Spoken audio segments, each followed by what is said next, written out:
So you've been working in the technology space, and we have a lot of engineers here. What market, what technology opportunity excites you the most now? I think in the mobile space, anything to do with mobility, especially the mobility infrastructure, software for smartphones, anything in mobility that enhances the user experience, or having services and applications on a mobile device. Because I think the smartphone phenomena is just beginning. I think over the next 3 years, we'll probably have close to 2 billion people accessing the internet for the first time on a mobile device. So the opportunities that exist in the in any market, if you're looking for growth, you need to look for where is the viral growth going to come from. So mobility, the viral growth is going to come from just the adoption of smartphones. Yeah. The second area that is very big is social media, where people are always connected and trying to find opportunities where you can exploit the social media infrastructure that already is been put in place by people like Google and by Facebook and so on. That's a space that I'm not familiar with. The space obviously I'm more familiar with is on the mobility side.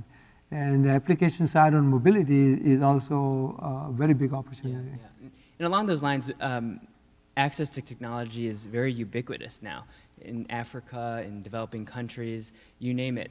In your mind, how can technology really have a social impact in our world? Well, I think technology is already having a huge social impact. I mean, if I just look at my space, which is mobility, today in India, a farmer in a village is able to get the price of his crop every day. It used to be that they had to depend on a middleman, and the middleman would then manipulate the price, and middleman would make most of the profit.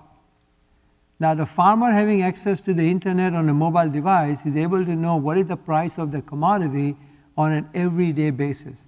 He's in a much better position to negotiate a price. Second example, in Africa, there are a lot of places where people don't carry cash anymore. The cash is in the mobile phone. And they actually transact business by transferring cash between mobile phones.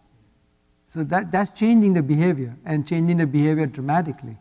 In the health industry, for example, in India, where you don't have all of the experts available in all the villages, so the communication occurs through SMS, and the medical experts are able to give advice using the mobile network and be able to touch patients who are in remote villages that could not have happened without the mobile communication. Yeah.